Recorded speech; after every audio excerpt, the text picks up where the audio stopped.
Chocolate के गोलगप्पे वाला भूत। मध्य प्रदेश से कुछ दूर एक छोटा सा खूबसूरत पालमपुर गांव था। वहाँ छोटी छोटी नदियाँ थी, तरह तरह के पहाड़ थे और प्रकृति का बहुत खूबसूरत रूप यहाँ देखने को मिलता था। लेकिन इन सब के बावजूद पालमपुर की सबसे मजेदार चीज वहाँ हर साल लगने वाला बसंत का मेला था। कहते हैं कि पालमपुर में लगने वाला मेला इतना बड़ा होता था कि कोई भी उसे एक दिन में पूरा नहीं घूम सकता था। उस मेले में गांव वाले तरह तरह के खिलौने, कई तरह की मिठाइयाँ, न जाने कितने किस्म के खेल और अलग अलग तरह की खाने पीने वाली चीजों का ठेला लगाते थे। और इन ठेलों में से एक सबसे मशहूर ठेला था सुरेश चाट भंडार। 4 पहियों की इस ठेले पर सुरेश चाट पापड़ी, टिक्की और गोलगप्पे बेचता था। लेकिन बाकी सभी चीजों से ज्यादा लोगों को सुरेश के गोलगप्पे पसंद थे। मेले में हर रोज सुरेश ठेला भर कर गोलगप्पे लेकर जाता था, लेकिन शाम होने से पहले ही उसके सारे गोलगप्पे बिक जाते थे। काफी बड़े बड़े लोग सुरेश को हराने की कोशिश कर चुके थे, लेकिन कोई भी उसे हरा ना सका, क्योंकि उसके गोलगप्पों की बात ही अलग थी। सुरेश के साथ उसका एक 12 साल का बेटा माधव और एक 16 साल का लड़का रोनित रहता था।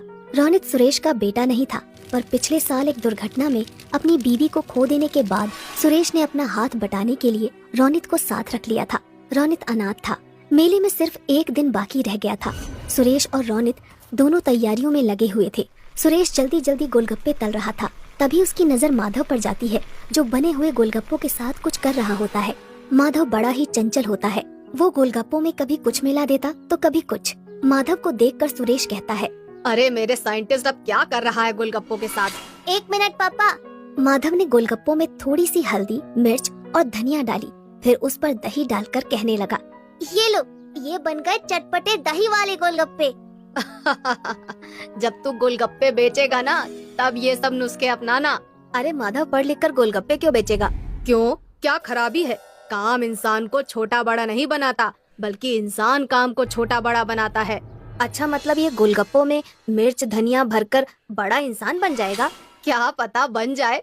तुम्हें पता है माधव जिस उम्र में है, उस उम्र में एक इंसान का दिमाग सबसे ज्यादा तेज होता है। वो ये सब बातें कर ही रहे होते हैं कि तभी माधव चिल्लाता है, ये देखिए पिताजी, मिट्टी के गोलगप्पे। ये देखकर रोनित हंसने लगता है और कहता है, अगर गोलगप्पे में मिट्टी मिला देना दिमाग है तो अच्छा है, मेरे में कम दिमाग है। अच्छा चुप रहो, वो हरी वाली पोटली लाकर इस पानी में मिला दो। मैं बाहर काम से जा रहा हूँ, आते हुए रात को देर हो जाएगी। ये कहकर सुरेश वहाँ से चला जाता है और रोनित पोटली के पास चला जाता है। वहाँ 2 रंग की पोटलियाँ होती हैं, एक लाल और एक हरी। रोनित गलती से हरी की जगह लाल वाली पोटली उसमें मिला देता है। तभी उसे बाहर से कुछ आवाज आती है और रोनित बिना पानी को देखे ही बाहर चला जाता है। उसने ध्यान ही नहीं दिया कि पानी का रंग हरे की जगह काला हो गया था। रात को जब सुरेश घर वापस आता है तो देखता है कि माधव अपने बिस्तर पर सो रहा होता है, पर रोनित घर में कहीं नहीं होता। सुरेश को लगता है कि वो काम खत्म करके अपने दोस्तों के साथ खेलने चला गया होगा। रात को सोने से पहले वो निश्चय करता है कि कल की तैयारी का सारा सामान देखकर सो जाएगा। वो चाट पापड़ी देखता है, जो कि बिल्कुल ठीक होती है। गोलगप्पे भी अच्छे ही दिख रहे होते हैं। फिर वो पानी के ड्रम से ढक्कन हटाता है और देखता है कि पानी भी देखने में बिल्कुल ठीक लग रहा है। उसका रंग भी आम तौर की तरह हरा ही है। सुरेश चैन की सांस लेता है और सो जाता है। अगले दिन सुबह सुबह सुरेश मेले में अपना ठेला लेकर पहुंच जाता है। सुरेश काफी थका हुआ था, क्योंकि रोनित अभी तक वापस नहीं आया था, इसलिए उसे अकेले ही सारा सामान ठेले पर लाद कर मेले में आना पड़ा। वो रोनित से गुस्सा भी था और उसे उसकी फिक्र भी हो रही थी। मेले में खड़ा सुरेश रोनित के बारे में सोच ही रहा था कि उसको एक आवाज आती है, भैया गोलगप्पे दो ना। जी देता हूँ। भैया जैसे पिछली बार खिलाए थे ना, तीखे वाले, वैसे ही देना। सुरेश ने उन्हें गोलगप्पे खिलाए। गोलगप्पे मुंह में रखते ही लड़की ने वापस बाहर निकाल दिया और कहा, ये क्या वाहियात गोलगप्पे हैं। सुरेश चौंक गया। लड़की ये कहकर वहाँ से चली गई और सुरेश ने एक गोलगप्पे में पानी भरकर अपने मुंह में रखा।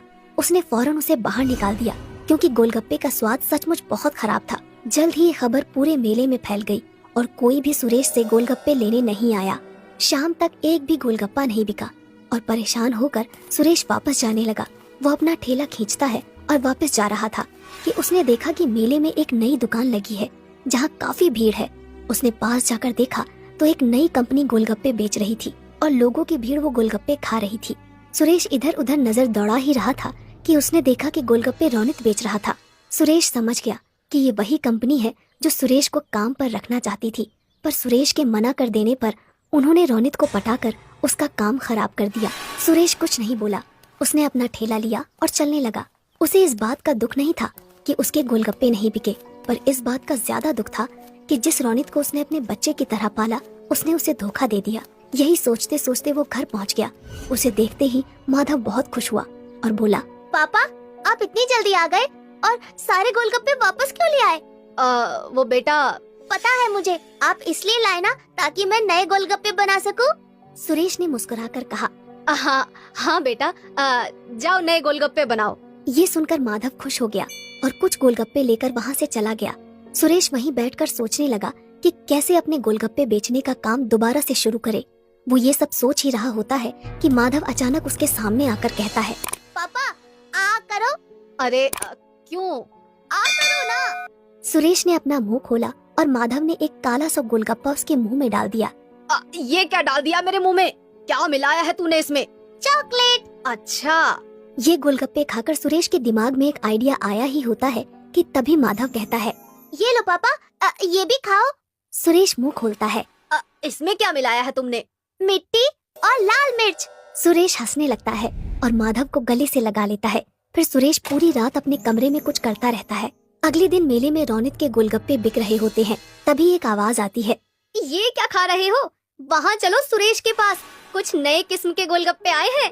ये सुनते ही सब सुरेश के पास चले जाते हैं और देखते हैं कि उसके ठेले पर चॉकलेटी रंग के बेहद खूबसूरत और अलग से गोलगप्पे रखे हैं।